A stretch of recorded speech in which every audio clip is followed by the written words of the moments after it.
Oh, whoa, whoa, whoa. My friends and I can surely tell you about the simple prairie life. My name is Emma Johanna Fjorde Huettner. Grandma! Hi! Thanks for coming.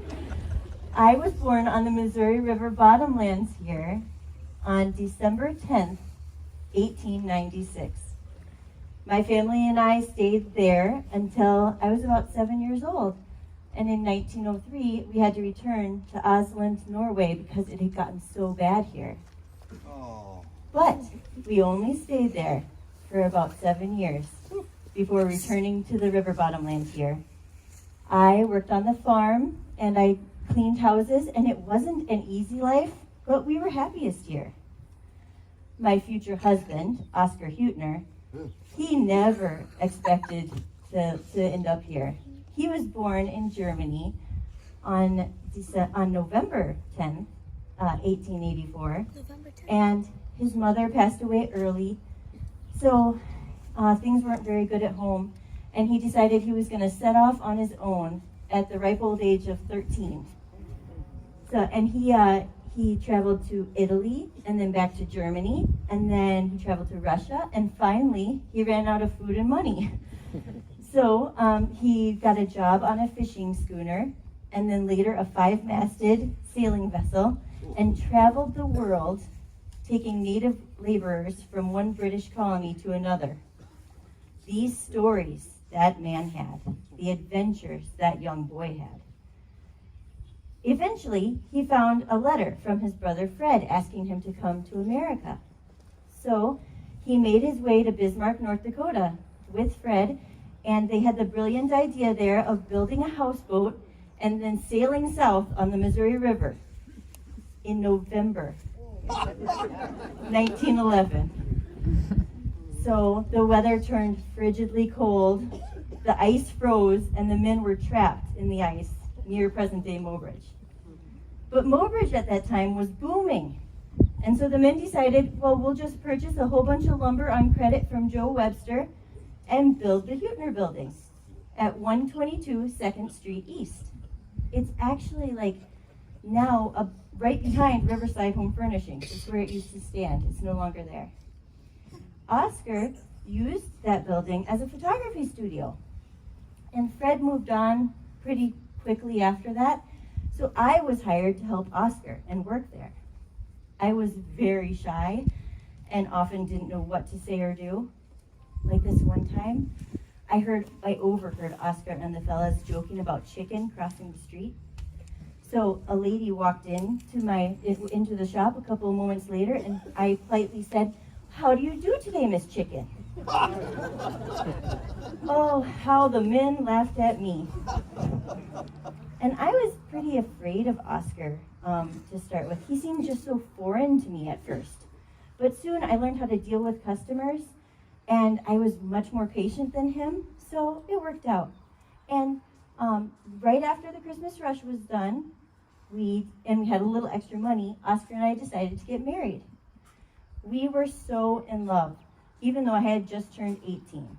Like, I knew what I wanted for the rest of my life. And we decided we were going to get married, and I think we kind of had our heads in the clouds a little bit. Maybe I should say snow clouds, because we were about to have another winter adventure. We got our marriage license, and we decided we were going to work all day, really, really hard, really fast at the studio, so we could catch a train a freight train later that day and go to Selby to get married. Well, we did everything we could. We got to the train yard, and we were told that women weren't allowed to ride in the caboose.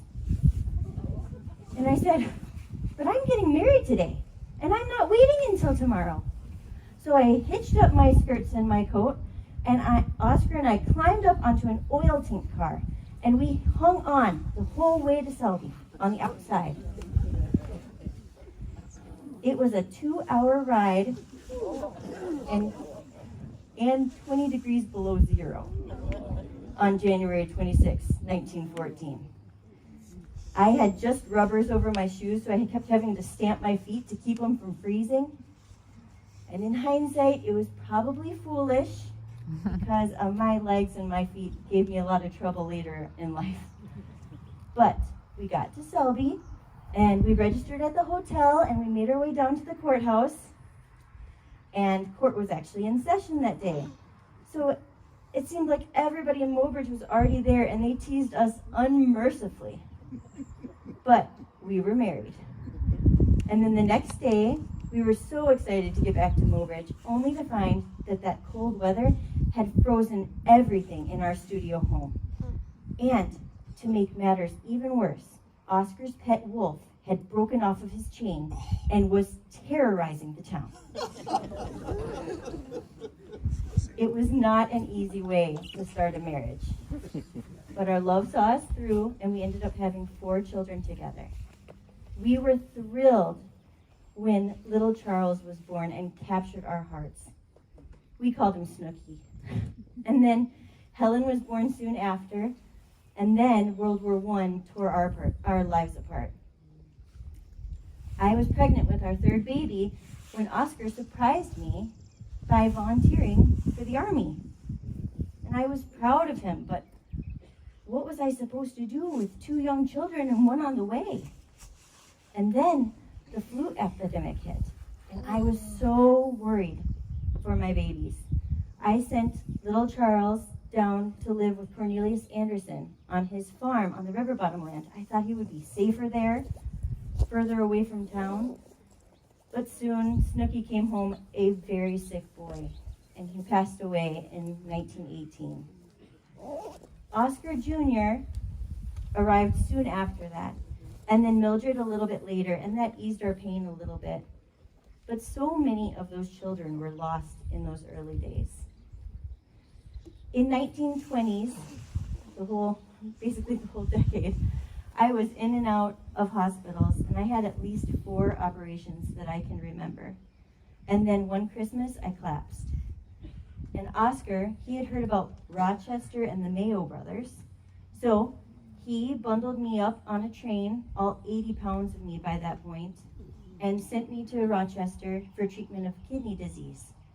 They operated on me, they took one of my kidneys, and they taught me a proper diet, and they sent me back home. Church became much more important to me after that, and Oscar accepted that. I worked with Oscar in our studio so much until I lost him in 1950. And even then, I took over the studio for a time by myself and watched as my 3 surviving children became well-educated, successful adults. Woo. After that, I ended up traveling the world a little bit myself. I passed away on February 10th, 1988, at the Good Samaritan Center in Selby.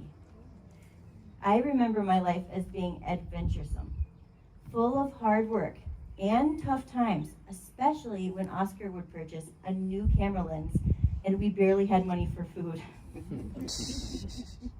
I would say overall my life was a very happy one, but I would never ever say it was simple. Okay, maybe there's 1 or 2 examples, but overall I still think it was very